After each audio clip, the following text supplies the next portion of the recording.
Hello dear students, आज हमारा engineering mathematics 1 में यूनिट 1 का लेक्चर नंबर 6 है और टॉपिक हमारा चल रहा है rank of matrix. Rank of matrix पे इससे पहले हमारे 2 लेक्चर हो चुके हैं और आज रैंक ऑफ मैट्रिक्स का लास्ट लेक्चर है। ठीक है, इससे पहले रैंक ऑफ मैट्रिक्स में हम 2 मेथड पढ़ चुके हैं, यूक्लिडियन फॉर्म मेथड और नॉर्मल फॉर्म मेथड, और आज भी हम नॉर्मल फॉर्म मेथड को ही कंटिन्यू करेंगे और नॉर्मल फॉर्म मेथड के कुछ और क्वेश्चंस को सॉल्व करेंगे। तो चलिए स्टार्ट करते हैं अपना लेक्चर को, है ना। और यहाँ पर सबसे पहला क्वेश्चन है, reduce a matrix A to its normal form and hence find its rank. मतलब हमें इस क्वेश्चन को नॉर्मल फॉर्म में रिड्यूस करना है और रिड्यूस करने के बाद हमें इसकी रैंक बतानी है कि रैंक कितनी होगी। ठीक है, तो लास्ट लेक्चर में जो हमारा लास्ट क्वेश्चन था वो भी एक 4x4 की मैट्रिक्स थी, है ना। एग्जैक्टली इसी के जैसा क्वेश्चन था और ये बहुत इंपॉर्टेंट क्वेश्चन है, इसलिए एक और क्वेश्चन मैं आपको करा रहा हूं। क्योंकि देखिए ऐसा क्वेश्चन अगर आप AKTU के पेपर्स उठा के देखेंगे तो आपको लगभग हर साल ऐसा ही एक क्वेश्चन पेपर में आपको मिलेगा। तो इस चैप्टर का बहुत ही इंपॉर्टेंट क्वेश्चन है, इसको ध्यान से करना। एक क्वेश्चन लास्ट लेक्चर में करा चुका हूं बिल्कुल इसी के जैसा। लास्ट लेक्चर में हमने नॉर्मल फॉर्म के 3 क्वेश्चन किए थे, जिसमें एक 3x3 की मैट्रिक्स थी, एक 3x4 की मैट्रिक्स थी और एक 4x4। तो एक और 4x4 मैट्रिक्स का क्वेश्चन ध्यान दीजिए। यहां पर हमारे पास एक मैट्रिक्स गिवन है, पहले हम इसको नॉर्मल फॉर्म में रिड्यूस करेंगे। देखिए नॉर्मल फॉर्म में क्या करते हैं, कैसे रिड्यूस करते हैं नॉर्मल फॉर्म में, ये आपको आना चाहिए। देखिए नॉर्मल फॉर्म में मैट्रिक्स को रिड्यूस करने के लिए हम रो ट्रांसफॉर्मेशन और कॉलम ट्रांसफॉर्मेशन का यूज करते हैं। किस तरह से यूज करते हैं, चलिए एक बार और हम इसको सीखने की कोशिश करते हैं, ध्यान दीजिए। चलिए देखिए सबसे पहले हमारे पास एक मैट्रिक्स गिवन है ए, तो इस मैट्रिक्स को मैं नीचे कॉपी कर लेता हूं। मैट्रिक्स ए, देखिए एलिमेंट क्या है, 1 4 0 0, -1 1 3 1, 2 0 0 0, -3 2 4 2। ये हमारे पास एक मैट्रिक्स है जिसका ऑर्डर है 4 इंटू 4। ऑर्डर क्या है, 4 इंटू 4। हमें इसको रिड्यूस करना है नॉर्मल फॉर्म से, मतलब हमें इसे रिड्यूस करना है एलिमेंट्री रो ट्रांसफॉर्मेशन और एलिमेंट्री कॉलम ट्रांसफॉर्मेशन से। और एलिमेंट्री रो ट्रांसफॉर्मेशन और कॉलम ट्रांसफॉर्मेशन की हेल्प से एक्चुअल में हम इसको आइडेंटिटी मैट्रिक्स में कन्वर्ट करेंगे। तो ध्यान दीजिए, अब यहां पर हम ऑपरेशन स्टार्ट कर रहे हैं। तो सबसे पहले अगर आप इस क्वेश्चन में ध्यान दें, देखिए आपको पहले प्लेस पे 1 की रिक्वायरमेंट होती है, तो पहले प्लेस पे 1 है क्योंकि हमें इसे आइडेंटिटी मैट्रिक्स में कन्वर्ट करना है और आइडेंटिटी मैट्रिक्स में कन्वर्ट करना है with the help of row and column transformation. अब उसके बाद तो पहला स्टेप तो हमारा पहले से ही कंप्लीटेड है, मतलब वहां पर 1 है तो हमें उसकी रिक्वायरमेंट नहीं है। अब हमें 1 के नीचे 0 बनाने हैं। 1 के नीचे हमें क्या बनाना है, 0। तो देखिए 1 के नीचे पहले से ही 2 0 हमारे पास है, केवल हमें 4 को 0 बनाना है। देखिए यहां पर हम क्या ऑपरेशन लगाएं कि ये 4 0 बन जाए। ध्यान दीजिए, इस 4 को 0 बनाना है 1 की हेल्प से, तो क्या करना चाहिए, अगर मैं 1 को -4 से मल्टीप्लाई कर दूं और 4 में ऐड कर दूं तो 4 के जगह पर 0 आ जाएगा। यानी कि हमारा ऑपरेशन क्या होगा, ध्यान दीजिए, हमें R2 में ऑपरेशन लगाना है। R2 में चेंज करेंगे, R2 प्लस क्या करेंगे, R2 में प्लस करेंगे -4 टाइम्स ऑफ R1। R1 का -4 टाइम्स को ऐड कर देंगे। ऐसा करने से हमारी R2 रो जो है वो चेंज हो जाएगी। चलिए तो सबसे पहले फर्स्ट रो में कोई चेंज नहीं है, फर्स्ट रो को मैं कॉपी कर लेता हूं। देखिए फर्स्ट रो के एलिमेंट कॉपी कर लेते हैं, 1 -1 2 एंड -3, इसमें कोई चेंज नहीं है। ठीक है ना, 1 -1 2 और -3। सेकेंड रो में चेंज होगा, सेकेंड रो के एलिमेंट मैं सेपरेटली लिख लेता हूं, 4 1 0 एंड 2, 4 1 0 2। उसके बाद फर्स्ट रो को -4 से मल्टीप्लाई करेंगे। तो चलिए फर्स्ट रो को -4 से मल्टीप्लाई करने के बाद इसी के नीचे लिखते हैं, तो -4 into 1 -4, -4 into -1 +4, -4 into 2 -8, -4 into -3 plus का 12। अब इनको ऐड कर देते हैं, ऐड करने पे ये 0, ये 5, -8 एंड 14। देखिए 0 5 -8 एंड 14, तो हमारे पास जो न्यू रो आ चुकी है सेकेंड रो वो है 0 5 -8 एंड 14। तो ये हमारी सेकंड रो आ गई। सेकंड रो के बाद थर्ड और फोर्थ रो में कोई चेंज नहीं है, तो उसको जैसा है वैसे की वैसी कॉपी करेंगे। 0 3 0 4, 0 3 0 4, उसके बाद 0 1 0 2। हमारे पास फोर्थ रो में कोई चेंज नहीं था, हमने उसको नीचे कॉपी कर लिया। नाउ अब क्या करना है, ध्यान दीजिए। हमने 1 के नीचे दोनों 0 बना दिए, हमने रो ट्रांसफॉर्मेशन अप्लाई कर दिया। और देखिए नॉर्मल फॉर्म में हम क्या करते हैं, अगर आपने 1 के नीचे 0 बनाए हैं रो ट्रांसफॉर्मेशन की हेल्प से, तो अब 1 के सामने वाले जो नंबर है जिसे -1 2 एंड -3, इन तीनों को भी 0 बनाना है। और कैसे बनाना है, कॉलम ट्रांसफॉर्मेशन की हेल्प से। यानी कि आप -1 को 0 बनाएंगे 1 की हेल्प से, 2 को 0 बनाएंगे 1 की हेल्प से, और -3 को भी 0 बनाएंगे 1 की हेल्प से। और इनको 0 बनाने के लिए आपको अप्लाई करना होगा कॉलम ट्रांसफॉर्मेशन। तो देखिए क्या कॉलम ट्रांसफॉर्मेशन होने चाहिए, ध्यान दीजिए। देखिए -1 को 0 करना है तो क्या करें, C2 में चेंज करना पड़ेगा।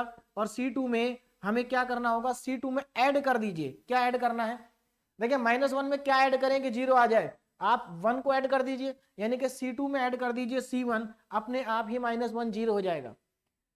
देखिए चेंज केवल C2 में होगा, ध्यान दीजिएगा। उसके बाद इस 2 को 0 बनाना है, यानी कि ये 3 कॉलम थर्ड में लिखा हुआ, 3 कॉलम में लिखा हुआ है, तो यहां पर इसको 0 बनाना है। किसकी हेल्प से, 1 की हेल्प से। तो क्या करना चाहिए आपको, इस 2 को ऐड करना चाहिए -2 में। तो देखिए 1 का -2 कैसे बना सकते हैं, 1 को -2 से मल्टीप्लाई कर दीजिए, -2 बन जाएगा। तो आप C3 में चेंज करेंगे, C3 plus -2 times of C1। भाई C1 को आप -1 से -2 से मल्टीप्लाई कर दें और यहां पर ये 0 आ जाएगा।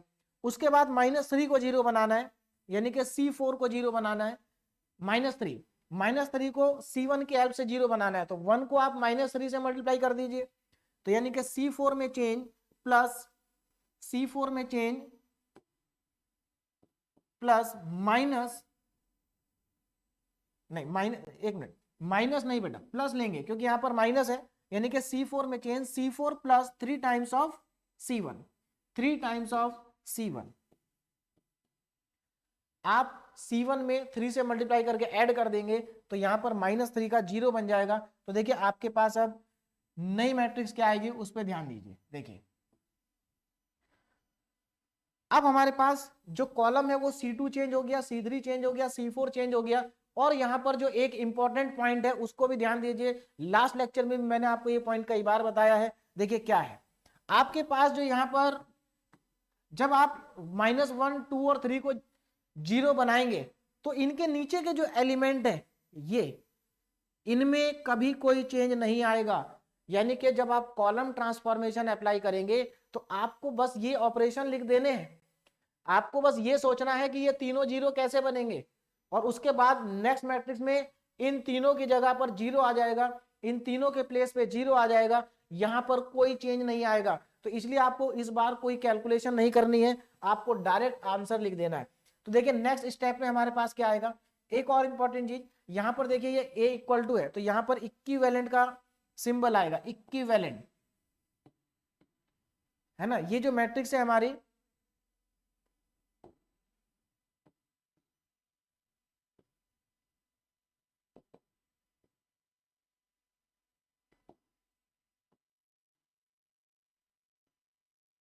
हाँ, ये जो मैट्रिक्स है हमारी, ये फर्स्ट मैट्रिक्स के ही क्या है, इक्विवेलेंट है, फर्स्ट मैट्रिक्स के ही इक्विवेलेंट है। आगे देखिए नेक्स्ट स्टेप में, देखिए हमारे पास फर्स्ट कॉलम में एलिमेंट आ गए 1 0 0 0, ठीक है। दूसरे कॉलम में -1 की जगह पर 0 आ जाएगा, और उसके नीचे एज इट इज नंबर आएंगे, कोई चेंज नहीं है, 5 3 1। नेक्स्ट में 2 की प्लेस पे 0, -8 0 0। उसके बाद -3 के प्लेस पे 0, -3 के प्लेस पे 0, और नीचे कोई चेंज नहीं होगा, 14 4 एंड 2, 14 4 एंड 2। चलिए, तो ये हमारे पास न्यू मैट्रिक्स आ गई। बीच वाले पार्ट में देखिए 5, इतने पोर्शन में कोई चेंज नहीं है, 5 3 1, -8 0 0 एंड 14 4 एंड 2। ये हमारे पास नया जो मैट्रिक्स है वो आ चुकी है, नई मैट्रिक्स आ चुकी है। अब इसमें ध्यान दीजिए क्या करना है आपको। देखिए 1 के नीचे भी 0 आ गए, 1 के सामने भी 0 आ गए। अब आपको कहां पर क्या बनाना है, देखिए अब आपको इसको 1 बनाना है। इसको क्या करना है, 1 बनाना है। क्यों 1 बनाना है, क्योंकि देखिए हमें आइडेंटिटी मैट्रिक्स बनानी है तो यहां पर 1 होना चाहिए। तो कैसे यहां पर 1 को लेके आएंगे, क्या आपको इसके नीचे या इसके सामने कहीं 1 दिखाई दे रहा है? तो अगर आप ध्यान से देखें तो नीचे एक 1 लिखा हुआ है। तो क्या करना चाहिए, देखिए ये 5 है R2 रो में, इसमें है R2 में, ये R3 और ये R4 R1। तो आपको R2 रो को R4 रो से क्या करना है, चेंज करना है। तो चलिए R2 को R4 से चेंज कर देते हैं।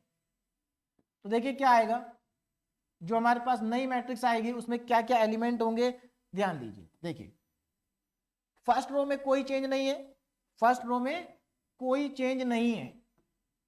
R2 को चेंज करना है R4 से, R2 को चेंज करना है R4 से। तो आपके पास न्यू जो मैट्रिक्स आ जाएगी उस पर ध्यान दीजिए क्या होगी। देखिए फर्स्ट रो में कोई चेंज नहीं, तो फर्स्ट रो के एलिमेंट आप एज इट इज लिखेंगे 1 0 0 0। सेकेंड रो में चेंज है, सेकेंड रो की जगह पर फोर्थ रो आ जाएगी, तो 0 1 0 एंड 2।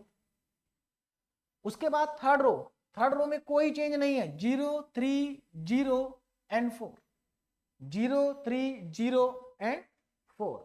फोर्थ रो में सेकेंड रो आएगी 0 5 -8 एंड 14, -8 एंड 14, 0 5 -8 एंड 14। और सेकेंड रो में क्या आ गया हमारे पास, सेकेंड रो में हमारे पास आ गया 0 1 0 2। तो ये हमने दोनों रो को आपस में चेंज कर दिया, यानी कि हमने रो ट्रांसफॉर्मेशन अप्लाई कर दिया। देखिए रो ट्रांसफॉर्मेशन जो हमारे एलिमेंट्री ट्रांसफॉर्मेशन है, ये मैं आपको पहले बता चुका हूं कि हम कोई भी दो रो को आपस में बदल सकते हैं, तो ऐसा ही हमने यहां पर किया। चलिए अब नेक्स्ट स्टेप हमारा क्या होगा उस पर ध्यान देते हैं। देखिए नेक्स्ट अब आपको इसको 0 बनाना है और इसको 0 बनाना है। इन दोनों एलिमेंट को आपको 0 बनाना है विद द हेल्प ऑफ 1। तो क्या ऑपरेशन आपको लगाना चाहिए कि ये दोनों 0 बन जाएं? तो देखिए आपको यहां पर ध्यान दें, R3 रो है और R4 रो है, यानी कि सबसे पहले तो आपको R3 में चेंज करना है। क्या चेंज करना है R3 में, देखिए R3 प्लस आप 3 में क्या ऐड करें कि 3 के प्लेस पे 0 आ जाए। तो ध्यान दीजिए अगर आप इस 1 को -3 से मल्टीप्लाई कर दें और 3 में ऐड कर दें तो 0 आ जाएगा। इसका मतलब R3 में आप -3 टाइम्स ऑफ R2 को ऐड कर दें, -3 टाइम्स ऑफ R2 ऐड कर देंगे तो यहां पर 0 आ जाएगा। उसके बाद नेक्स्ट R4 में क्या चेंज करें, R4 में क्या चेंज करें कि 5 की जगह पर 0 आ जाए। तो देखिए R4 प्लस 5 में आप -5 ऐड करेंगे तो 0 आ जाएगा, यानी कि आप 1 को -5 से मल्टीप्लाई कर दें। इसका मतलब यह हुआ कि आप सेकेंड रो को -5 से मल्टीप्लाई करके इसमें ऐड कर दें। ऐसा करने से आपके दोनों 0 आ जाएंगे। और जो अब आपके पास नई मैट्रिक्स आएगी उस पर ध्यान दीजिए क्या आएगी। देखिए जो न्यू मैट्रिक्स आएगी आपके पास उसमें क्या क्या एलिमेंट होंगे, ध्यान दें। देखिए R3 और R4 में चेंज है, पहली दो रो में कोई चेंज नहीं है, तो पहली दो रो को जैसी है वैसी की वैसी मैं कॉपी कर रहा हूं, 1 0 0 0। सेकेंड रो में 0 1 0 2। थर्ड रो में चेंज है, तो थर्ड रो को ध्यान से देखिए, थर्ड रो में क्या चेंज करना है। थर्ड रो के एलिमेंट मैं पहले लिख लेता हूं 0 3 0 4। ये थर्ड रो के एलिमेंट आ गए। हमें थर्ड रो में R2 को -3 से मल्टीप्लाई करके ऐड करना है, तो आप R2 को -3 से मल्टीप्लाई करिए, 0 -3 0। देखिए -3 से करना है, 0 -3 0 -6, तो कितना आ जाएगा 0 0 0 एंड -2। तो नेक्स्ट रो के एलिमेंट आ गए 0 0 0 और -2। नाउ फोर्थ रो में देखिए क्या आएगा। फोर्थ रो के एलिमेंट, फोर्थ में है 0 5 -8 एंड 14। तो पहले मैं इनको लिख लेता हूं 0 5 -8 एंड 14, 0 5 -8 एंड 14। उसके बाद आपको फिफ्थ सेकेंड रो में -5 से मल्टीप्लाई करके इसके नीचे लिखना है। तो सेकेंड रो को -5 से मल्टीप्लाई करिए, 0 -5, 0 और -10, 5 × 2 -10, इनको ऐड कर देंगे तो आपके पास आ जाएगा 0 0 -8 और 4।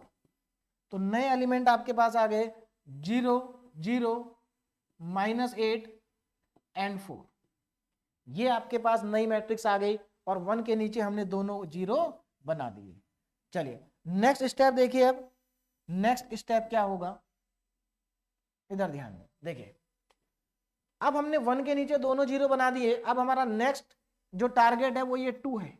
1 के सामने सारे 0 होने चाहिए। 1 के सामने यहां तो 0 है लेकिन ये 0 नहीं है, तो हम इस 2 को 0 बनाएंगे और इस 2 को 0 बनाएंगे इस 1 की हेल्प से। तो क्या करना चाहिए, 1 को -2 से मल्टीप्लाई करो और इस 2 में ऐड कर दो। इसका मतलब आप C2 कॉलम को -2 से मल्टीप्लाई करके, ठीक है, -2 से मल्टीप्लाई करना है और C4 में ऐड करना है। तो यानी कि इसका मतलब हमारा चेंज कहां पर है, C4 में। तो C4 में चेंज, क्या चेंज होगा C4 में, C4 में आप ऐड कर देंगे। ठीक है, क्या ऐड करेंगे, C4 में आपको ऐड करना है -2 टाइम्स ऑफ C2। C2 को -2 से मल्टीप्लाई करें, C4 में ऐड कर दें। ऐसा करने से आपके पास जो नई मैट्रिक्स आएगी उस पर जरा ध्यान दीजिए। देखिए न्यू मैट्रिक्स आपके पास क्या होगी, उस पर ध्यान दीजिए। देखिए अब हमारे पास एलिमेंट C4 में चेंज है, पहले 3 कॉलम में कोई चेंज नहीं है, 1 0 0 0 0 1 0 0, नेक्स्ट 0 0 0 8, सॉरी 0 0 -8, ये -8 है नीचे। उसके बाद 4th कॉलम में चेंज है 0, यहां पर ध्यान दीजिए क्या आएगा 0 और यहां पर भी 0 आ जाएगा। देखिए आपको इसको -2 से मल्टीप्लाई करना है, इसमें ऐड करना है तो 0 आ जाएगा और इनमें कोई चेंज आएगा नहीं नीचे, तो -2 एंड 4, ये हमारे पास न्यू मैट्रिक्स आ गई। ठीक है, अब हमें क्या करना है, देखिए अब हमारे पास इस पोजीशन पे हमें 1 बनाना है। ये जो पोजीशन लिखी हुई है 0 के प्लेस पे क्या लाना है, 1 लाना है। तो 0 के प्लेस पे 1 कैसे आएगा, इस पे जरा ध्यान दीजिए। देखिए अब यहां पर पहली बात तो 0 लिखा है लेकिन हमें 1 लाना है, तो एक काम करते हैं, इसके आगे देखो -2 लिखा है, पहले एक काम करते हैं -2 को इस जगह ले आते हैं। उसके बाद जब -2 आ जाएगा तो फिर उसको -2 को -2 से क्या कर देंगे, डिवाइड कर देंगे या -1/2 से मल्टीप्लाई कर देंगे, तो हमारे पास इस प्लेस पे 1 आ जाएगा। इसका मतलब हमें इन दोनों कॉलम को चेंज करना है। तो नेक्स्ट हमारा जो ट्रांसफॉर्मेशन है वो क्या होगा, C3 में चेंज, और C3 को चेंज कर देंगे C4 से, C3 को चेंज कर देंगे C4 से। ऐसा करने से हमारे पास जो नई मैट्रिक्स आएगी उस पर ध्यान दें क्या होगी। देखिए पहले कॉलम में कोई चेंज नहीं है, दूसरे कॉलम में कोई चेंज नहीं है, तीसरे कॉलम में चेंज है, थर्ड कॉलम में 4th को लिखना है 0 0 -2 4, और 4th कॉलम में थर्ड को लिखना है 0 0 0 एंड -8। ये हमारे पास आ गई नेक्स्ट स्टेप की मैट्रिक्स। ठीक है, अब यहां पर हमारे पास -2 है। अब मुझे क्या ऑपरेशन लगाना चाहिए कि ये -2 के प्लेस पे 1 आ जाए। तो आप सिंपली इस कॉलम को, ध्यान दीजिए कॉलम को या कह लीजिए इस रो को, थर्ड रो को -2 से डिवाइड कर दें या कह लीजिए -1/2 से मल्टीप्लाई कर दें। ऐसा करने से 1 बन जाएगा। कॉलम में भी कर सकते हैं, इधर भी कर सकते हैं, जिधर आप करना चाहें वहां इसको आप चेंज कर सकते हैं। तो देखिए क्या करना है, कॉलम में या रो में किसी में भी कर सकते हैं। तो अभी मैं एक काम करता हूं, इसको चेंज कर देता हूं रो में। तो आपको R3 में चेंज करना है, R3 में चेंज करना है। क्या चेंज करना है, R3 को -1/2 से मल्टीप्लाई कर दीजिए। R3 को -1/2 से मल्टीप्लाई करेंगे तो देखिए क्या हो जाएगा, -1/2, और जब आप यहां पर पहुंचेंगे तो -2, 2 से 2 कैंसिल, -1 आ जाएगा, माइनस माइनस +1 आ जाएगा। ठीक है, बाकी सब तो 0 ही रहेंगे। चलिए तो नेक्स्ट मैट्रिक्स जो अब हमारे पास आएगी इस ऑपरेशन को अप्लाई करने के बाद, वो देखिए क्या होगी। नेक्स्ट मैट्रिक्स R3 में चेंज है, R1 में कोई चेंज नहीं, 1 0 0 0। नेक्स्ट स्टेप में 0 1 0 0। उसके बाद नेक्स्ट देखिए 1/2 से मल्टीप्लाई करना है, 0 0 1 और 0 0 0 4 एंड माइनस 8, 4 एंड माइनस 8। अब देखिए नेक्स्ट स्टेप क्या होगा, हमारे पास 1 बन गया। अब हमारा नेक्स्ट जो स्टेप होगा उसमें हमें इस 1 के नीचे 0 बनाना है। 1 के नीचे क्या बनाना है, 0। अब इस 1 को 0 बनाना है, इस 4 को 0 बनाना है 1 की हेल्प से, यानी कि हमें R4 में चेंज करना है। और R4 में क्या करेंगे हम, देखिए अगर इस 4 में मैं -4 ऐड कर दूं तो 0 हो जाएगा। इसका मतलब R3 में -4 से मल्टीप्लाई करके R4 में ऐड करना है। तो अब जो हमारा नेक्स्ट स्टेप होगा उस पर जरा ध्यान दें। देखिए हमें क्या करना है, R4 में चेंज करना है, R4 में change, R4 plus -4 times of R3, -4 times of R3। और इस ऑपरेशन को अब मैं अप्लाई कर देता हूं। तो देखिए हमारा नेक्स्ट स्टेप क्या आ जाएगा, R4 में चेंज करना है तो पहली 3 रो में कोई चेंज नहीं है, उनको एज इट इज कॉपी कर देंगे। 1 0 0 0 0 1 0 0 0 0 1 0 और R4 में 0 0 ये 0 आ जाएगा। और यहां पर -8 है तो R4 और इधर तो 0 ही है तो -8 ही आएगा आपका। ये लीजिए -8। अब क्या करना है, नेक्स्ट जो आपका टारगेट है वो क्या होना चाहिए, देखिए नेक्स्ट आपको इसको 1 बनाना है, इसके प्लेस पर 1 को लेके आना है। तो बहुत ही आसान है, चाहे तो आप रो में या कॉलम में -8 से डिवाइड कर दें तो ये 1 हो जाएगा। यानी कि नेक्स्ट जो हमारा ट्रांसफॉर्मेशन होगा वो सपोज C4 में चेंज, C4 को क्या करेंगे, -1/8 से मल्टीप्लाई कर देंगे, C4 को -1/8 से मल्टीप्लाई कर देंगे। ऐसा करने से यहां पर 1 आ जाएगा। तो हमारे पास जो अब नेक्स्ट मैट्रिक्स आएगी उस पर ध्यान दीजिए क्या होगी। देखिए नेक्स्ट मैट्रिक्स 1 0 0 0, पहले कॉलम में कोई चेंज नहीं, दूसरे कॉलम में कोई चेंज नहीं, थर्ड कॉलम में कोई चेंज नहीं, फोर्थ कॉलम में -1/8 यानी कि -8 से डिवाइड करना है, 0 0 और ये आ जाएगा 1। तो फाइनली हमारे पास आइडेंटिटी मैट्रिक्स आ गई। ठीक है ना, हमने इस मैट्रिक्स को रिड्यूस कर दिया है आइडेंटिटी मैट्रिक्स में और इसी को हम बोलते हैं नॉर्मल फॉर्म मेथड। यानी कि अगर आप किसी भी मैट्रिक्स को एलिमेंट्री रो ट्रांसफॉर्मेशन और एलिमेंट्री कॉलम ट्रांसफॉर्मेशन की हेल्प से अगर आप उसको आइडेंटिटी मैट्रिक्स में कन्वर्ट कर देते हैं तो हम उसी को बोलते हैं कि आपने इस मैट्रिक्स को रिड्यूस कर दिया है नॉर्मल फॉर्म में। और नॉर्मल फॉर्म में रिड्यूस होने के बाद जो आपके पास आइडेंटिटी मैट्रिक्स का ऑर्डर आता है उतनी ही इसकी रैंक होगी। ठीक है ना, इस मैट्रिक्स की जो रैंक होगी वो उसी के ऑर्डर के इक्वल होगी। जैसे यहां पर जो इस मैट्रिक्स का ऑर्डर है आइडेंटिटी मैट्रिक्स का वो 4/4 का है, तो इसका मतलब इसकी रैंक कितनी हो गई, इसकी रैंक आपकी हो जाएगी, rank of matrix A is equal to 4। इस मैट्रिक्स की रैंक आपकी आ गई है 4। या फिर दूसरा तरीका क्या है देखने का, आपको इसमें देखिए कितनी नॉन जीरो रो है, तो 1 2 3 4 चारों ही नॉन जीरो है। ठीक है ना, क्योंकि चारों ही रो में आपके पास नॉन जीरो नंबर आ रहा है 1। तो अगर पूरी रो में एक भी नंबर ऐसा है जो कि जीरो नहीं है तो वो नॉन जीरो रो होती है। तो 4 नॉन जीरो रो है, तो इस मैट्रिक्स की हमारी रैंक आ गई 4। ठीक, तो देखिए यहाँ पर मैंने रैंक कैलकुलेट कराने के आपको 4 क्वेश्चंस करा दिए हैं, है ना। 3 पिछले लेक्चर में मैंने आपको कराए थे और एक यहाँ पर हमने किया जिसमें हमने रैंक को कैलकुलेट किया with the help of normal form method. अब हम नेक्स्ट क्वेश्चन की तरफ चलते हैं। ठीक है, देखिए ये भी नॉर्मल फॉर्म मेथड का ही क्वेश्चन है लेकिन थोड़ा सा इसका फॉर्मेट अलग है, इसको थोड़ा अलग तरीके से सॉल्व करना पड़ेगा। देखिए क्या है, यहाँ पर आपको एक मैट्रिक्स गिवन है जिसका ऑर्डर है 3/3, मैट्रिक्स का ऑर्डर है 3/3 का, 3/3 की मैट्रिक्स है। और आपको इसमें करना क्या है, determine the 2 non singular matrix P and Q। आपको 2 नॉन सिंगुलर मैट्रिक्स को डिटरमाइन करना है, एक है P और दूसरी है Q, such that PAQ equal to I, hence find A inverse. चलिए इनवर्स की बात तो बाद में करेंगे, पहले जो आपको यहां तक ये क्वेश्चन दिया है, determine the two non singular matrices P and Q such that, condition ध्यान दीजिए, PAQ equal to I, PAQ equal to I,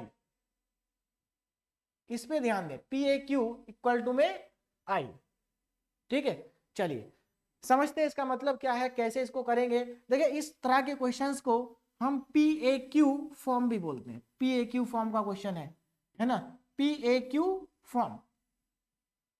अब इसको समझते थोड़ा सा कैसे इस क्वेश्चन को करना है, क्या इस क्वेश्चन को करने के लिए स्टेप्स होंगे, है ना। करना तो नॉर्मल मेथड से ही है, लेकिन नॉर्मल मेथड से कैसे हम P और Q को कैलकुलेट करते हैं उस पर ध्यान दीजिए। देखिए यहां पर मैट्रिक्स का जो ऑर्डर है वो इंपॉर्टेंट है, मैट्रिक्स का ऑर्डर इंपॉर्टेंट है। जैसे यहां पर इस मैट्रिक्स का ऑर्डर 3/3 का है, ठीक है ना। मैट्रिक्स का ऑर्डर 3/3, 3/4 भी हो सकता है, ठीक है, कुछ भी ऑर्डर हो सकता है। तो क्या करना है उसको ध्यान दीजिए। सबसे पहले देखिए पहला स्टेप इसमें क्या होगा उस पर फोकस करते हैं।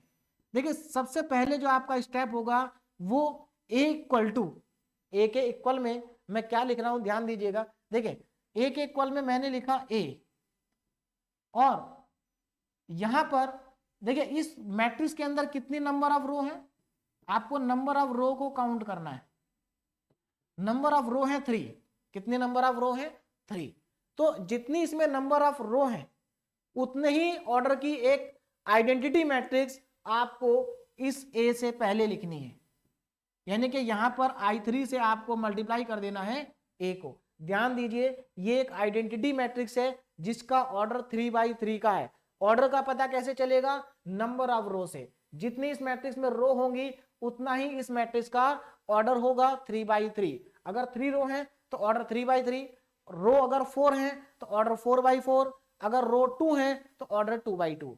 चलिए अभी एक, अब देखिए ये तो हमने A से पहले I को लिखा, अब एक आइडेंटिटी मैट्रिक्स हमें A के बाद में भी लिखनी है, A के बाद में भी लिखनी है। अब जो बाद में लिखेंगे उसका ऑर्डर क्या होगा, देखिए जो बाद में लिखेंगे उसका ऑर्डर क्या होगा, इसके लिए आपको काउंट करना है नंबर ऑफ कॉलम्स। इस मैट्रिक्स में कितने कॉलम्स हैं, तो देखिए ध्यान दीजिए इस मैट्रिक्स में तो कॉलम भी 3 है, लेकिन ऐसा जरूरी नहीं है, हमेशा ऐसा नहीं होगा कि मैट्रिक्स का जो ऑर्डर है वो 3/3 हो, है ना। यानी कि रो और कॉलम हमेशा बराबर हो ऐसा जरूरी नहीं है। तो यहाँ पर नंबर ऑफ कॉलम 3 है तो इसलिए इसका ऑर्डर भी 3 का ही होगा, यानी कि ये आइडेंटिटी मैट्रिक्स भी 3/3 ऑर्डर की ही होगी। अगर यहाँ पर नंबर ऑफ कॉलम 4 होते तो यहाँ पर I4 आ जाता। इंपॉर्टेंट बात क्या है, इंपॉर्टेंट बात यह है कि ये जो इक्वेशन है ये हमेशा ट्रू है और ये इक्वल है। क्यों है इक्वल, देखिए A को हमने I से मल्टीप्लाई किया है, और मैं टाइप्स ऑफ मैट्रिसेस में जब हमने मल्टीप्लिकेशन ऑपरेशन ऑन मैट्रिसेस पढ़ा था तो वहां पर मैंने आपको बताया था कि अगर आप आइडेंटिटी मैट्रिक्स को किसी भी मैट्रिक्स में मल्टीप्लाई कर दें तो वो मैट्रिक्स वही रहती है जिसमें आपने मल्टीप्लाई किया। जैसे आपने A में I को मल्टीप्लाई कर दिया तो A ही आएगा। आप A को 2 बार I से मल्टीप्लाई कर रहे हैं, 2 बार I से मल्टीप्लाई कर रहे हैं, लेकिन उसमें कोई चेंज नहीं आएगा, A ही रहेगा। तो इस क्वेश्चन को सॉल्व करने का जो हमारा पहला स्टेप है वो यही है। तो सबसे पहले आप क्या करेंगे, इधर ध्यान दीजिए, सबसे पहले आपको यही स्टेप कॉपी करना है, और ये हमारा सबसे पहला स्टेप है इनको सॉल्व करने का। A equal to I3, I3, ये हमारा फर्स्ट स्टेप है इस क्वेश्चन को सॉल्व करने के लिए। चलिए अब हम आगे बढ़ते हैं। देखिए अब क्या करेंगे, A के प्लेस पे, लेफ्ट में जो A है A के प्लेस पे मैट्रिक्स को आप लिखेंगे। तो हमारे पास मैट्रिक्स है 3/3 ऑर्डर की, 3 2 0। नेक्स्ट कॉलम में आ जाएगा -3 और -1, 4 4 1। ये हमारे पास एक मैट्रिक्स है A, लेफ्ट साइड में मैंने A को लिखा। अब राइट साइड में ध्यान दीजिएगा जरा, राइट साइड में आप I3 की जगह एक आइडेंटिटी मैट्रिक्स लिखेंगे जिसका ऑर्डर है 3/3। तो 3/3 की आइडेंटिटी मैट्रिक्स क्या होती है, 1 0 0 0 1 0 0 0 1। ठीक, उसके बाद A को दोबारा नहीं लिखेंगे, A को लेफ्ट में लिख चुके हैं, A को वैसे ही रहने देंगे। अब आप I3 को लिखेंगे, फिर से I3 सेम है, 1 0 0 0 1 0 0 0 1। ये हमारा पहला स्टेप आ गया यहां पर, है ना। हमने अभी कुछ किया नहीं है, सिर्फ कॉपी किया ऊपर से, है ना। ये आप एक तरह से एज्यूम मान सकते हैं कि ये आपका इस क्वेश्चन को करने के लिए एक फॉर्मूला है, जहां से आपको स्टार्टिंग करनी है, ठीक है ना। यहीं से आपको इस टाइप के जितने भी क्वेश्चंस हैं आप यहीं से इसी तरीके से स्टार्ट करेंगे। चलिए अब आगे चलते हैं। अब क्या करना है, इंपॉर्टेंट पॉइंट अब यहां पर ये है कि अब आगे कैसे बढ़ेंगे, है ना। अब इसको आगे कैसे प्रोसीड करेंगे, ध्यान दीजिए। देखिए यहां पर 3 मैट्रिक्स लिखी है और आप 3 मैट्रिक्स लिखी है, आपको करना क्या है, आपको इस वाली मैट्रिक्स को आइडेंटिटी मैट्रिक्स में कन्वर्ट करना है by the normal form method. जैसे अभी हमने लास्ट क्वेश्चन किया ना, आपको उसी तरीके से इस वाली लेफ्ट वाली मैट्रिक्स को आइडेंटिटी मैट्रिक्स में कन्वर्ट करना है, मतलब आपको इसको नॉर्मल फॉर्म से रिड्यूस करना है। अब ध्यान दीजिए, अगर आप इसको नॉर्मल फॉर्म से रिड्यूस करेंगे तो आप दो तरह के एलिमेंट्री ट्रांसफॉर्मेशन अप्लाई करेंगे, एक तो रो ट्रांसफॉर्मेशन और एक कॉलम ट्रांसफॉर्मेशन।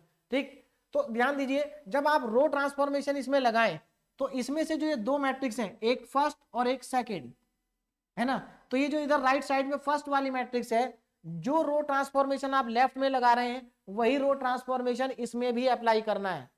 ध्यान दीजिएगा, इसमें रो ट्रांसफॉर्मेशन अप्लाई करना है।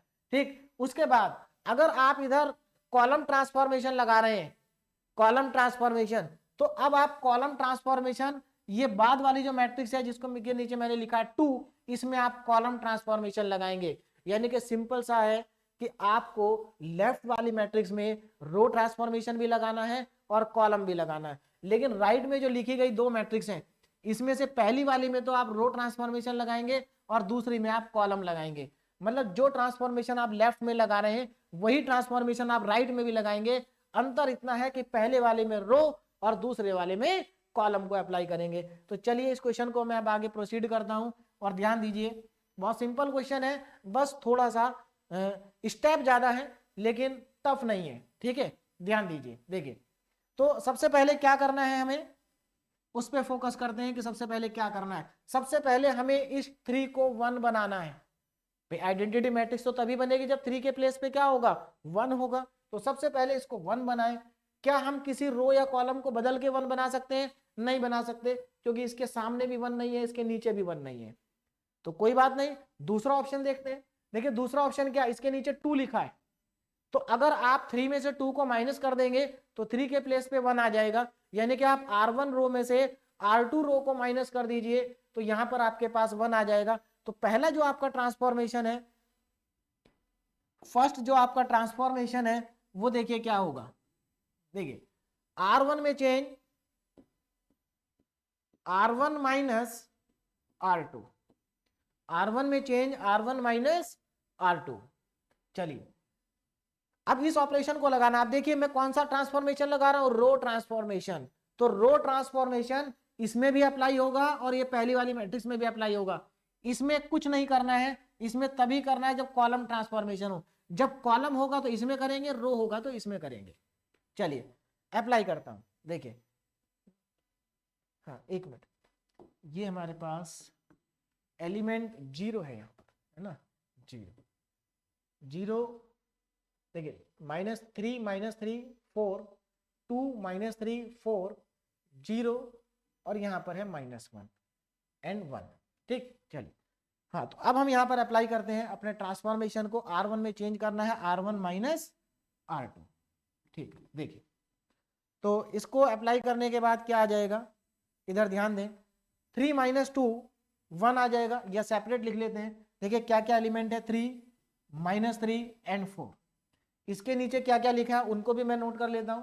इसके नीचे लिखा है 2 -3 और 4। अब आपको इनको माइनस करना है, ध्यान दीजिएगा, माइनस करना है। तो माइनस करना है तो नीचे वाले एलिमेंट के साइन चेंज हो जाएंगे। तो ये कितना आ जाएगा 1, यहां आ जाएगा 0 और यहां पर भी आ जाएगा 0। यानी कि यहां पर आपके पहली रो के एलिमेंट आ गए 1 0 0। डायरेक्टली भी आप लिख सकते थे 3 - 2 1, -3 में से 3 को माइनस करेंगे 0, 4 - 4 0। चलिए अब थोड़ा राइट साइड में चलते हैं और देखते हैं कि राइट साइड में पहली मैट्रिक्स में क्या चेंज आएगा।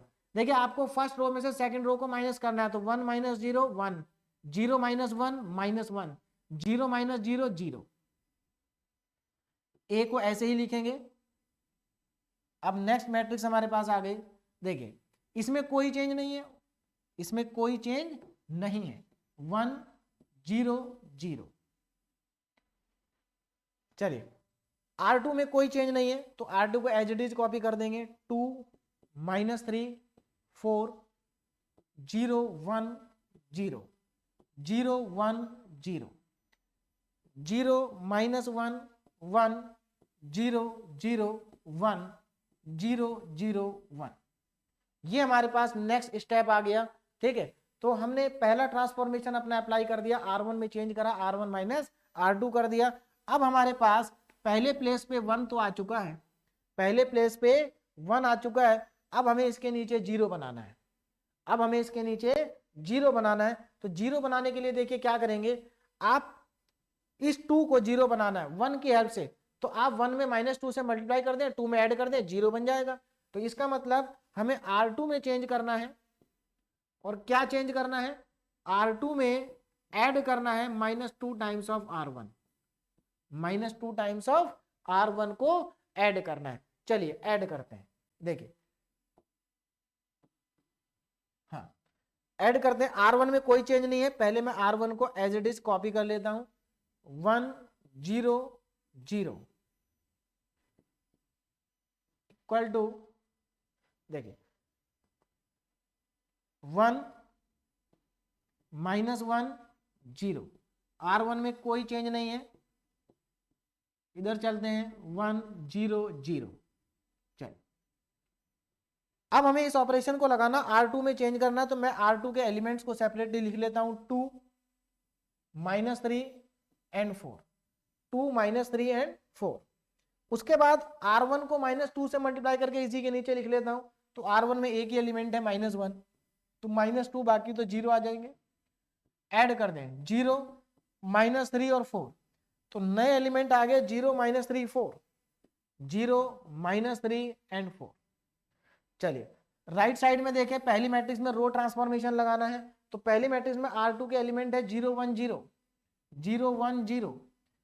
उसके ऊपर R1 है, R1 को -2 से मल्टीप्लाई करेंगे, तो देखिए -2 से मल्टीप्लाई करने पे -2 माइनस माइनस +2 और यहां पर आ जाएगा 0। तो ये आ गया हमारे पास -2 3 एंड 0। तो नेक्स्ट रो के एलिमेंट आ गए हमारे पास -2 -2 0 सॉरी -2 और 3, और उसके बाद आ गया 0। ठीक, चलिए इधर कोई चेंज नहीं है, 0 1 0, यहां पर भी कोई चेंज नहीं है, 0 -1 1 0 0 1। ठीक है, ये हमारे पास आ गया एलिमेंट 0 0 1। ठीक, चलिए अब इसके बाद देखिए क्या होगा।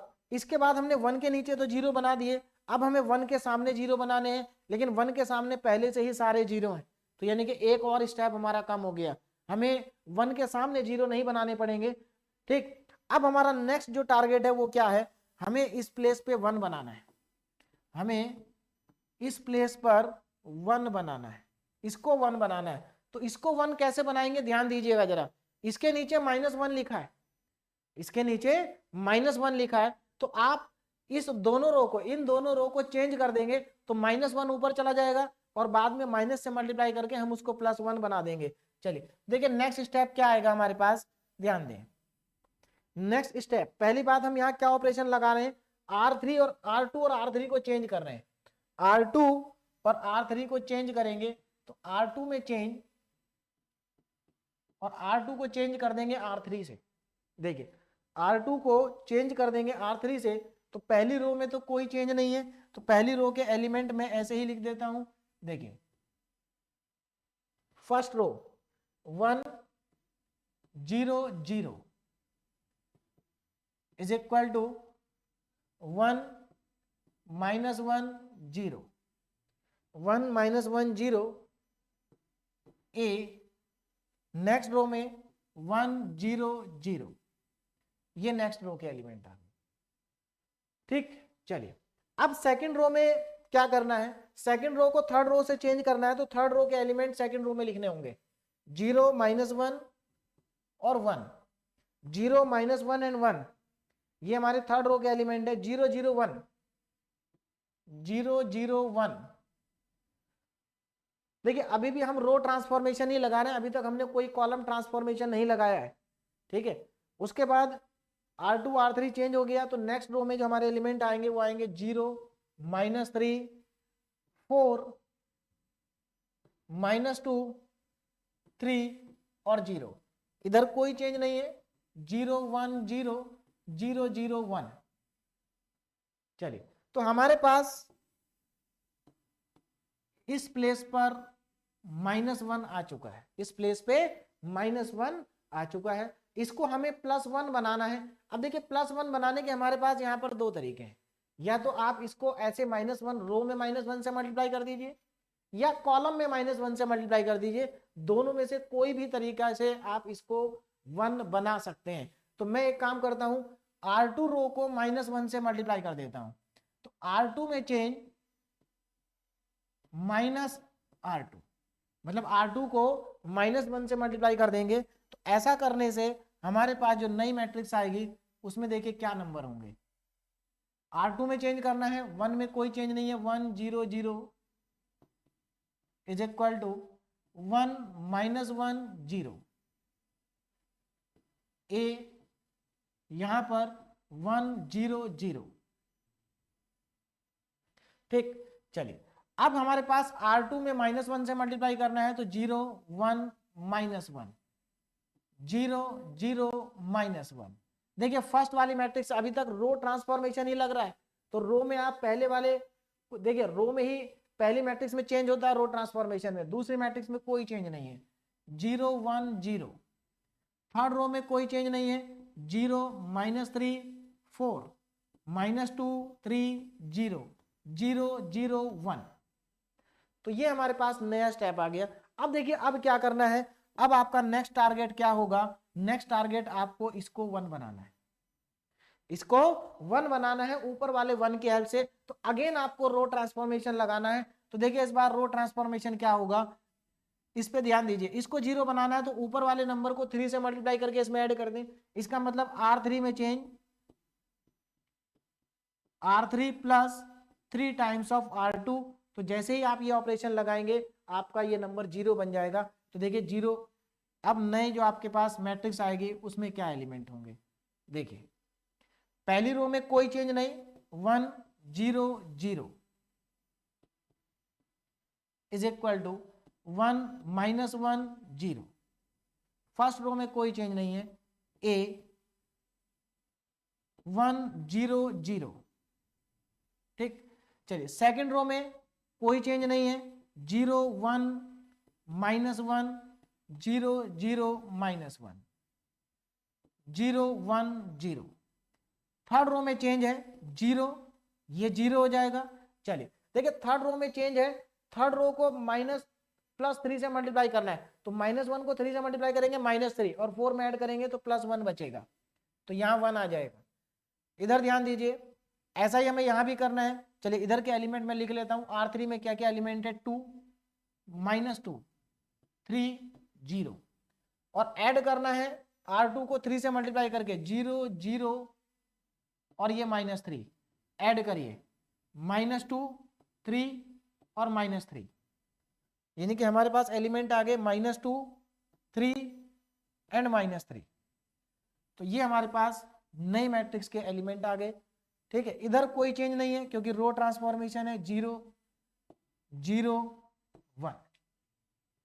चलिए अब क्या बचा हमारे पास, देखिए अब हमारे पास एक काम और बचा है जो हमें करना है, और वो ये है कि हमें इसको 0 बनाना है। देखिए 1 के सामने 0 बनाना है। अब हमें कॉलम, देखिए अभी तक हमें कॉलम ट्रांसफॉर्मेशन की जरूरत नहीं पड़ी थी, लेकिन अब हमें कॉलम ट्रांसफॉर्मेशन लगाना है क्योंकि हमें 1 के सामने 0 बनाना है। इससे पहले हमें कॉलम ट्रांसफॉर्मेशन की जरूरत क्यों नहीं पड़ी, क्योंकि देखिए यहाँ पर हमारे पास ऑलरेडी 1 के सामने 0 बन चुके थे, तो कॉलम नहीं लगाना पड़ा, ठीक है। बाकी एक दो जगह हम और कॉलम लगा सकते थे, यहाँ पर -1 आप कॉलम में मल्टीप्लाई कर सकते थे, लेकिन हमने नहीं किया, हमने रो में कर दिया, दोनों चॉइस थी हमारे पास, ठीक। चलिए तो इससे लेकिन एक चीज जो आपको फर्क पड़ेगी वो क्या पड़ेगी, अभी मैं इसको कंप्लीट करके आपको बताता हूं। देखिए पहले यहां पर मैं ऑपरेशन क्या लगाऊंगा उस पर ध्यान दीजिए। मुझे इसको 0 बनाना है तो मैं क्या करूंगा, C4, देखिए इस -1 में इस +1 को ऐड कर दूंगा, इसका मतलब मेरा ऑपरेशन क्या है, C3 में चेंज C3 प्लस C2। तो नेक्स्ट जो ऑपरेशन है इधर लिख देता हूं मैं, C3 में चेंज C3 प्लस C2। जैसे ही आप C3 में C2 को ऐड करेंगे ये 0 बन जाएगा, तो आपके पास जो अब नई मैट्रिक्स आएगी उस पर ध्यान दीजिए क्या होगा। देखिए C3 में चेंज करना है तो यहां कोई चेंज नहीं आएगा, 1 0 0 0 1 0, और यहां पर 0 ऐड करेंगे, 0 ऐड करेंगे 1। इधर भी C3 में चेंज करना है, पहले कोई चेंज नहीं है, 0 1 0 -2 -1 0 एंड 3।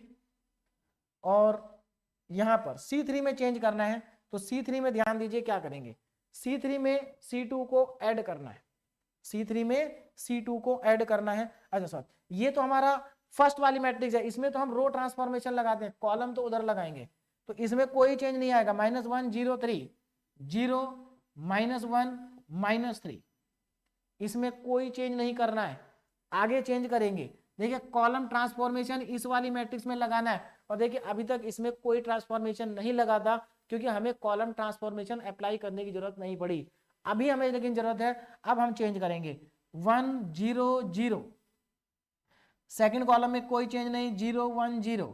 थर्ड कॉलम में चेंज है, C2 में C3 को ऐड करना है, C3 में C2 को ऐड करना है, तो 0 + 0 0 0 + 1 1 और 0 + 1 1, तो ये हमारे पास न्यू मैट्रिक्स आ गई। और देखिए लेफ्ट वाली जो मैट्रिक्स है वो नॉर्मल फॉर्म मेथड से आइडेंटिटी मैट्रिक्स में कन्वर्ट हो चुकी है, इसलिए हमारे पास राइट साइड में जो दो मैट्रिक्स आई हैं ये होगी P और ये होगी Q।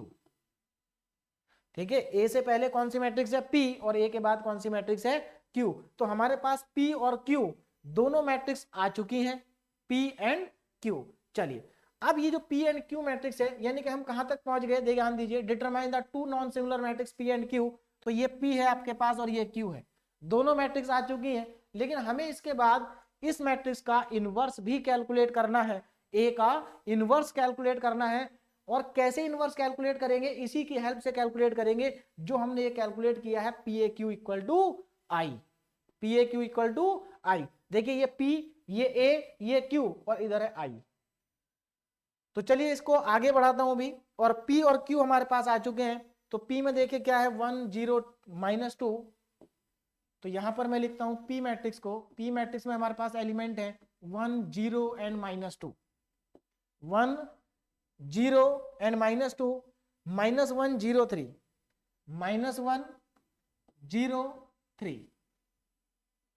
उसके बाद है 0 -1 -3, 0 -1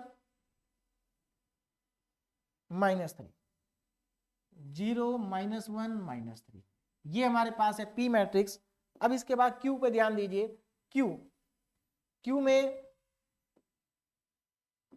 Q 1 0 0 0 1 0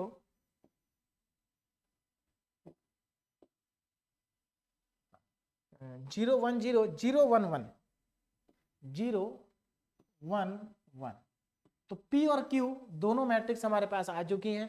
ठीक है, अब देखिए हमें क्या करना है, उस पर फोकस करते हैं। देखिए हमने ये आई है, ये PAQ, यानी कि हमारे पास जो आया है लास्ट में वो क्या है, लेफ्ट साइड के मैट्रिक्स को हम लिख सकते हैं IPAQ। इस इक्वेशन की हेल्प से हमें A इनवर्स को फाइंड करना है। तो देखिए हम यहां पर कुछ इनवर्स की प्रॉपर्टी का यूज करेंगे, और उन प्रॉपर्टी को यूज करके हम डायरेक्टली यहां से A इनवर्स कैलकुलेट कर सकते हैं। ध्यान दीजिए कैसे कैलकुलेट करेंगे। देखिए सबसे पहले आपको क्या करना है, आपको यहां लेफ्ट साइड में A इनवर्स बनाना है। A इनवर्स कैसे बनेगा उस पर ध्यान दीजिए। देखिए मैं एक काम करता हूं, दोनों तरफ P इनवर्स से मल्टीप्लाई कर देता हूं। देखिए ये P है और इसका इनवर्स होगा ये, तो ये क्या है, P का इनवर्स है, तो मैं P के इनवर्स से दोनों तरफ मल्टीप्लाई कर देता हूं। तो देखिए I × P inverse is equal to P inverse A और Q। एक मिनट, P इनवर्स, देखिए P inverse P A Q, ये मेरे पास आ गया। अब अगर आप यहां पर ध्यान दें, जो P इनवर्स P है, P इनवर्स P, ये वाला जो पार्ट है, P इनवर्स P क्या होता है, I, P inverse P I। देखिए ये इनवर्स की प्रॉपर्टी है कि अगर आप किसी मैट्रिक्स को उसके इनवर्स से मल्टीप्लाई कर दें तो हमेशा I आता है। किसी भी मैट्रिक्स को अगर आप उसके इनवर्स से मल्टीप्लाई कर दें तो आइडेंटिटी मैट्रिक्स आती है। इसी प्रॉपर्टी का हम यूज कर रहे हैं और इसकी P इनवर्स इंटू P को हम क्या लिख सकते हैं, आई ए क्यू। चलिए अब देखिए आई को लिखना जरूरी नहीं है, यानी कि आपके पास क्या आ गया, P inverse equal to A, P inverse equal to A Q, क्योंकि आई को आप किसी में भी मल्टीप्लाई करते हैं तो वापस वही मैट्रिक्स आ जाती है, तो इसलिए यहां पर आई लिखने का कोई बेनिफिट नहीं है। अब क्या करें, देखिए अब एक काम करते हैं, देखिए पहले हमने क्या किया था, हमने P इनवर्स से मल्टीप्लाई किया था, P इनवर्स से मल्टीप्लाई किया था। और यहां पर एक चीज और ध्यान देंगे आप, जब हमने P इनवर्स से मल्टीप्लाई किया है ना, P इनवर्स, तो ऊपर जो हमने P इनवर्स से मल्टीप्लाई किया ये हमने प्री मल्टीप्लीकेशन किया था, मतलब पहले मल्टीप्लाई किया था, P इनवर्स हमने पहले लिखा था, P से पहले लिखा था। अब मैं क्या करूंगा, अब मैं एक काम करता हूं, इस इक्वेशन में दोबारा से हम P इनवर्स से मल्टीप्लाई P से मल्टीप्लाई करते हैं, इस बार मैट्रिक्स P से, लेकिन इस बार बाद में मल्टीप्लाई करते हैं। तो देखिए क्या हो जाएगा, P inverse into P is equal to ए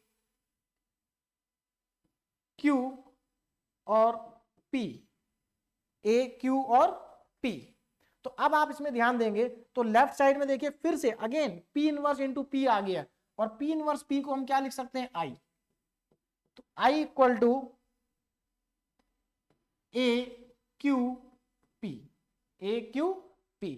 अब मैं एक काम करता हूं, इसमें A इनवर्स से मल्टीप्लाई कर देता हूं दोनों तरफ, और A इनवर्स को हम पहले मल्टीप्लाई करेंगे, तो A inverse I is equal to A inverse A Q P।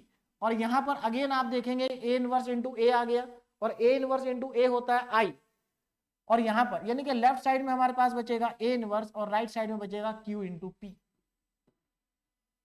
तो डायरेक्टली अगर हम सोचें, देखिए ये मैंने आपको एक बार करके दिखा दिया इतना कुछ, ठीक है, लेकिन आप डायरेक्टली आप इस फॉर्मूले को चाहे तो याद रख सकते हैं। जब आप Q और P कैलकुलेट कर लेंगे तो A इनवर्स का फॉर्मूला होगा Q इंटू P, तो आप डायरेक्टली ये फॉर्मूला अप्लाई कर देंगे, तो A inverse equal to Q into P। तो चलिए देखिए A इनवर्स क्या आएगा, A inverse is equal to Q कितना हमारे पास 1 0 0 0 1 0 0 1 1, ये हमारे पास आ गया Q, और P कितना है, P हमारे पास है 1 0 -2 -1 0 3 0 -1 और -3, ये हमारे पास Q और P दो मैट्रिक्स आ गए। अब मैं इन दोनों को मल्टीप्लाई करता हूं और एक नई मैट्रिक्स हमारे पास आ जाएगी। ध्यान दीजिए, देखिए अब यहां पर हमें इन दोनों मैट्रिक्सेस को मल्टीप्लाई करना है, तो कैसे मल्टीप्लाई करेंगे, फर्स्ट रो को फर्स्ट कॉलम से, तो 1 इंटू 1 1, 0 इंटू 0 0, 0 इंटू -2 0, ये हमारा पहले एलिमेंट आ गया। अब फर्स्ट रो को सेकंड कॉलम से करेंगे, तो 1 इंटू -1 -1, 0 इंटू 0 0, और 0 इंटू 3 0। अब आगे चलते हैं, अब फर्स्ट रो को थर्ड कॉलम से मल्टीप्लाई करें, तो 1 इंटू 0 0, 0 इंटू -1 0, और 0 इंटू -3 0। चलिए पहली रो आ गई। अब सेकंड रो से फर्स्ट कॉलम को 0 इंटू 1 0, 1 इंटू 0 0, 1 इंटू -2 -2, देखिए 1 इंटू -2 अब सेकंड रो को सेकंड कॉलम से करेंगे, तो 0 इंटू -1 0, 1 इंटू 0 0, और 1 इंटू 3 3। अब चलते हैं नेक्स्ट में, सेकंड रो को थर्ड कॉलम से 0, 1 इंटू -1 -1, देखिए 0 इंटू 0 0, 1 इंटू -1 -1, और 1 into -3 -3। Third row and first column 0 into 1 0, 0 into 0 0, 1 into -2 -2। आगे चलें, second row third row second column 0 into -1 0, 0 into 0 0, और 1 into 3 3। Third row third column 0, 0 into -1 0, और 1 into -3 -3। तो हमारे पास फाइनली जो आंसर आ गया वो आंसर देखिए क्या है, A inverse is equal to, A inverse equal to,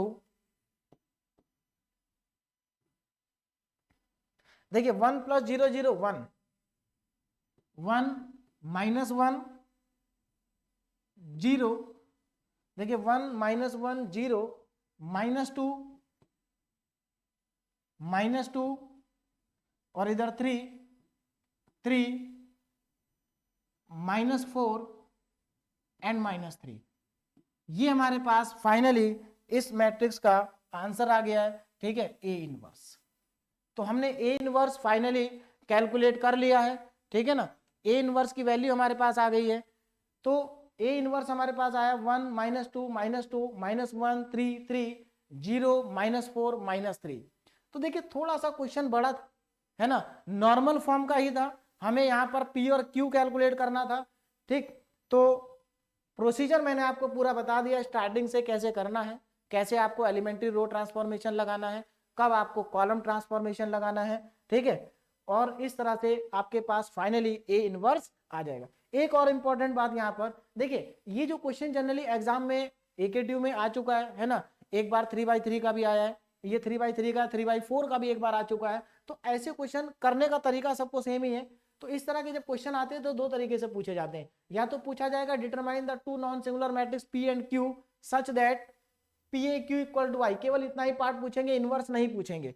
तो अगर इनवर्स नहीं पूछा हो और केवल पी और क्यू पूछा हो तो आपको केवल पी और क्यू तक कैलकुलेट करके ही इसको छोड़ देना है। दूसरी बात, यहां पर जो मैट्रिक्स पी एंड क्यू है, अगर आप सोचे कि आपका आंसर बुक से मैच करेगा, ठीक है, या आप इस क्वेश्चन को कर रहे हैं और आपको ऐसा लगता है कि पी और क्यू मेरे आंसर से आपका आंसर मैच करेगा, तो ऐसा बिल्कुल नहीं है, आपका आंसर वेरी कर सकता है, ठीक है ना, क्योंकि यहां पर स्टेप के ऊपर डिपेंड करेगा। देखिए कई जगह पर ऐसा था जहां पर मैं कॉलम ट्रांसफॉर्मेशन भी लगा सकता था, रो भी लगा सकता था, तो मैंने कहीं वहां पर रो को चूज किया, ठीक है। अगर आप वहां कॉलम चूज कर लेंगे तो आपका आंसर डेफिनेटली मेरे आंसर से अलग आएगा, लेकिन आंसर अलग आने का ये बिल्कुल भी मतलब नहीं है कि आपका आंसर गलत है, आपका आंसर भी सही होगा, ठीक है ना, आपका आंसर भी सही होगा। तो इस चीज का ध्यान दें, यहां पर आंसर यूनिक नहीं होगा। हाँ, एक इंपॉर्टेंट चीज कि अगर आपको इसमें इनवर्स पूछा है, जैसे इस क्वेश्चन में पूछा गया है, तो जो इनवर्स आएगा वो यूनिक आएगा।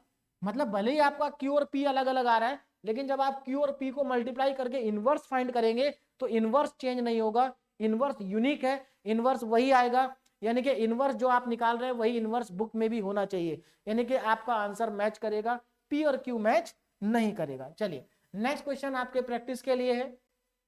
यहां पर भी आपको देखिए, यहां पर आपको केवल पी और क्यू फाइंड करना है, इनवर्स फाइंड नहीं करना है। लेकिन इनवर्स फाइंड करने के लिए मैं आपको फॉर्मूला बता चुका हूं, आपको क्या करना है, A inverse equal to Q into P करना है, और क्यू और पी आप कैलकुलेट करेंगे ही, ठीक। तो वहां से आपका इनवर्स आ जाएगा, ठीक है। तो ये हमारा जो नॉर्मल फॉर्म मेथड का दूसरा क्वेश्चन है, यहाँ पर पी और क्यू की वैल्यू भी लिखी है, लेकिन आपका आंसर इससे मैच करेगा, ये कोई कंपलसरी नहीं है ना, आंसर यूनिक नहीं है, यहाँ पर आंसर वेरी कर सकता है, ठीक। चलिए, तो हमारा ये नॉर्मल फॉर्म मेथड या रैंक ऑफ मैट्रिक्स का जो टॉपिक था ये खत्म हो गया है ना। तो रैंक ऑफ मैट्रिक्स में मैंने आपको 3 लेक्चर लिए हैं, और तीनों लेक्चर में मैंने जो मेथड थे हमारे, echelon form method, normal form method, या जितने भी टाइप के क्वेश्चन रैंक ऑफ मैट्रिक्स से पूछे जा सकते थे, हर टाइप का एक एक क्वेश्चन एटलीस्ट मैंने आपको करा दिया है। अब आप कुछ क्वेश्चन खुद से प्रैक्टिस करें, ठीक है, इंपॉर्टेंट टॉपिक है। Thank you so much.